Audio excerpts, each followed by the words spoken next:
Hi and welcome to Ali Lives Well on Less. I'm Ali, an early retired teacher currently living well on my small teacher's pension. And today is Money Monday, and welcome to Money Monday, where we chat about all things connected with our hard-earned cash. Today I'm going to talk again about the ad revenue, and I'm going to ask for your opinion. But first of all, I'm going to say thank you so much because the ad revenue has gone back up. Lots of you had noticed that it had fallen, and we've talked before in previous videos about just how the algorithm has changed and what channel creators have to do to keep generating that ad revenue. And for me and for you guys who support me, it's important that we generate enough ad revenue to donate to my local worthy causes. And I'm just about to get May's ad revenue paid into my bank account.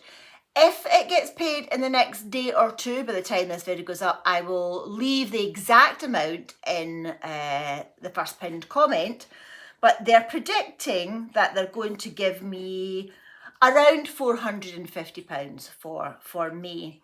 And that, if you've got a good memory, is up by £100-ish. So it has significantly gone back up again. So why has my ad revenue gone back up? So, yeah, I did a ton of research. I watched lots and lots of videos saying, talking about how you can increase your ad revenue, increase your monetization levels, increase your viewership, blah, blah, blah, blah, blah, blah. And there's a whole big long list of things that you should do, and there's a whole big long list of things that you shouldn't do. So who knows? Who knows what would be the best thing to do? Because what would work for one channel might not work for my channel. So taking account of all the research and all the things I could find out about, the YouTube partner program, which that's what they call it if you're a channel creator that gets monetized. I looked at my own stats and I looked at the things that they were telling me on previous videos. So as I said, I haven't changed my content. I haven't changed my posting schedule. I always post videos on a Monday and a Friday at 8 AM UK time. And occasionally, although it has turned into a bit of a regular thing recently, occasionally I'll post on a Wednesday, and you'll get a sort of Wednesday video as well. Interestingly, the Wednesday videos don't usually get as many views. It's just a thing. So for example, if I make a video about Luna, it gets, 1,000 to 2,000 views. If I talk about clothes and wardrobe, I get around the same thing. Very occasionally a video will hit the mark and I'll get my usual same number of views that I would get on a Monday or a Friday video. So what was different about the videos? And was there anything that I could do about it? So keeping all that research in the back of my head, I looked at my own stats and I looked at each video, and it talks about engagement, and it would tell me which videos the audience would engage more with. And I went down the rabbit hole of what is engagement, what does YouTube count as engagement, and basically it's when a content creator posts a video, it's how quickly and how many people hit the like button, how many people leave a comment. So I did a little bit of a social experiment, and I started now. I always acknowledge everyone's comments. So you'll always get, if you leave a comment and I see it, and I do try and keep up with the comments. So if I see your comment, I will always give it, the little like, the little love heart thing. And that just shows that I've read it.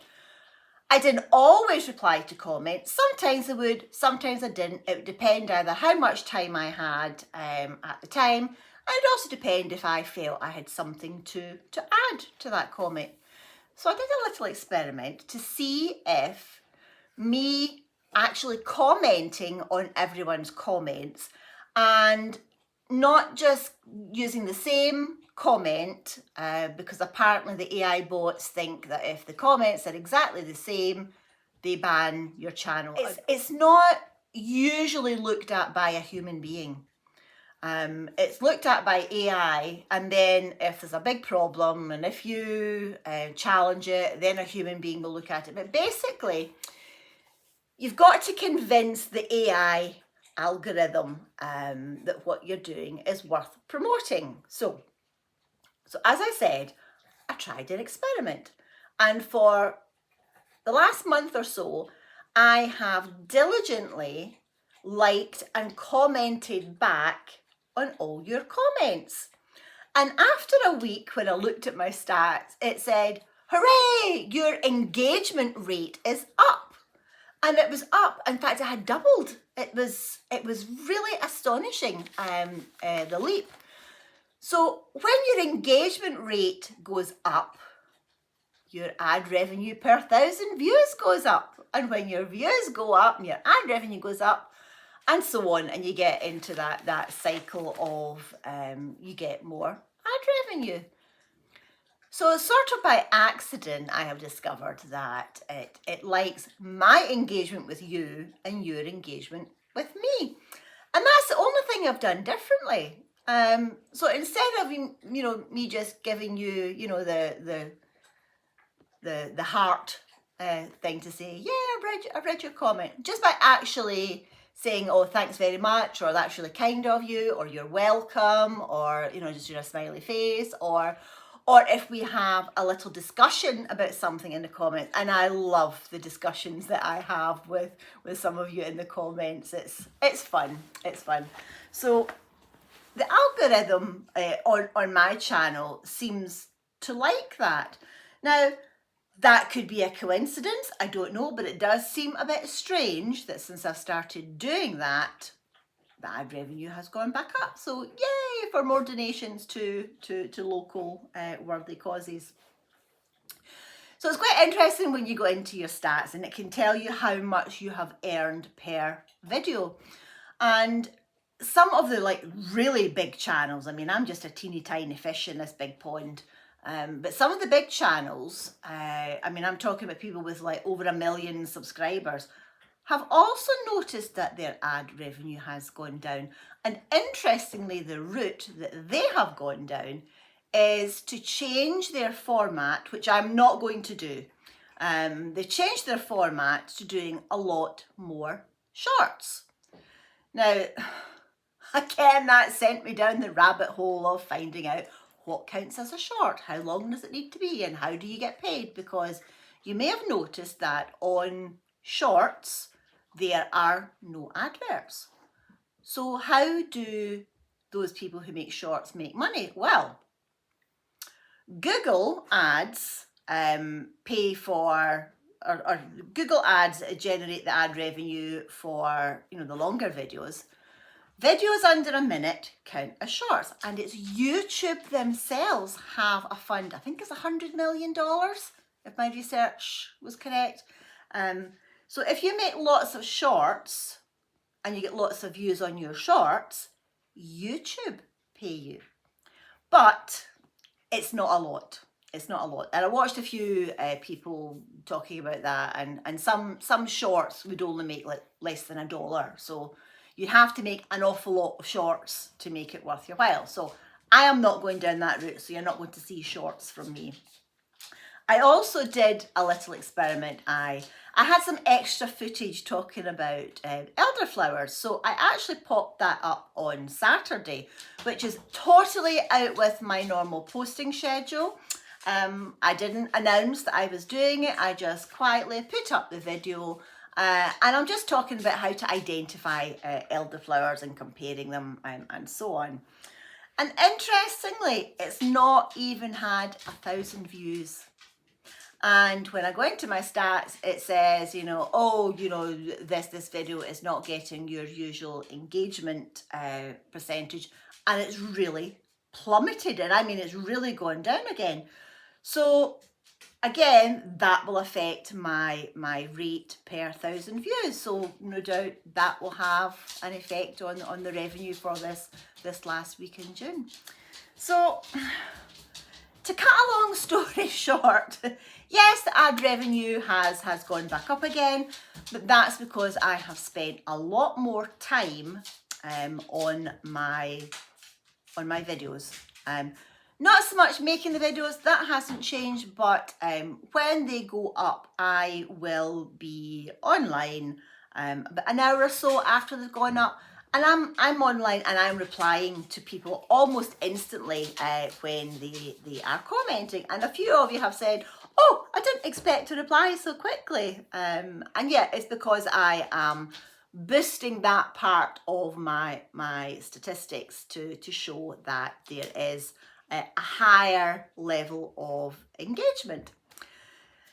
It does feel a bit cynical, and I have always said that I don't do YouTube to make money. Making money was an accident, and it's a very nice side benefit that means I can do a little bit of good locally and keep a little bit of money for myself.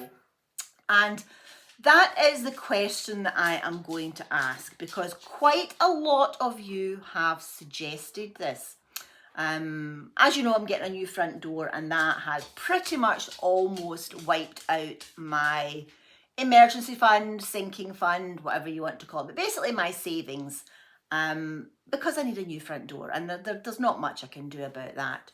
But a few of you have suggested, why don't I still put, you know, the 50% into savings like I know I always do, but instead of allocating the money straight out to a charity, why didn't I keep that in my account for a few months, let an emergency fund build up again, and then when it gets to a certain level, I could then make a donation instead of donating pretty much as soon as it comes into my bank account, it gets donated out. So what are your thoughts on that? I'm not sure about it. It certainly would give me a buffer for an emergency fund should anything happen. Although my biggest issue would always be if something happened to Luna and I needed a vet bill paid. But her insurance kicks in this week, so we should be all right if she needed emergency surgery or something like that. It would be covered by pet insurance. But if I don't know, because most emergencies I think would be connected to my car, which is already insured, and my house, which is insured, but then there are always little bits that are not insured. Yeah, don't know. What do you think? So, give me your opinion. Would it be worth me sitting on the ad revenue, actually in an account where it would get a little bit of interest, but not a lot? Would it be worth holding on to the ad revenue just for a couple of months and maybe just donate, I don't know, once a quarter, every 3 months, something like that? Or should I just keep going with the, I don't know. And Luna has now pushed her yogi ball under the couch, which is why she's got it, which is why the camera is wobbling. Yeah, I don't know. The other thing a lot of people have said about is the buy me a coffee thing. I could put a buy me a coffee button just in the description, and people could donate if they wanted to, and that would go towards an emergency, you know, if Luna needed something. I'm not sure about that, because I've always said that I am not going to do super thanks, I'm not going to do memberships, I'm not going to do Patreon.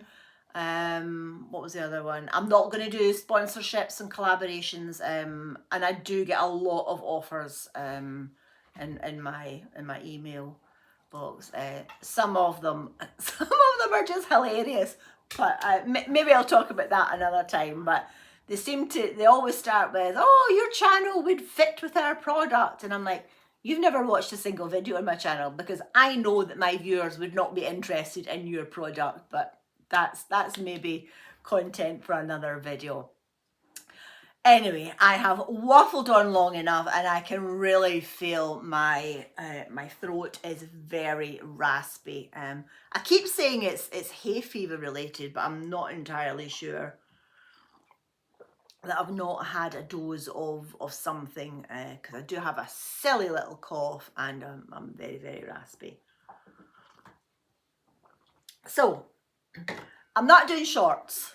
I'm not doing all the things I said I'm not doing, but should I hold on to the ad revenue for a little bit longer before donating the 30%? Should I change the amount that I donate? Yeah, I don't know. I will always donate. That's non-negotiable. It's just I'm asking, how do you think I should go about it? Not sure. Yeah, Luna is now lying on her side doing that, so the camera will... Right, thank you. Okay. Okay, thanks for watching. Not sure if there'll be a Wednesday video or not. We shall see, but just keep your eye out just in case. And there will definitely be a Foodie Friday where I am going to be taste testing fruit from various places. Yeah, that's going to be a really interesting one. So if I don't see you on Wednesday, I will see you on Friday for Foodie Friday. Thanks for watching. Bye.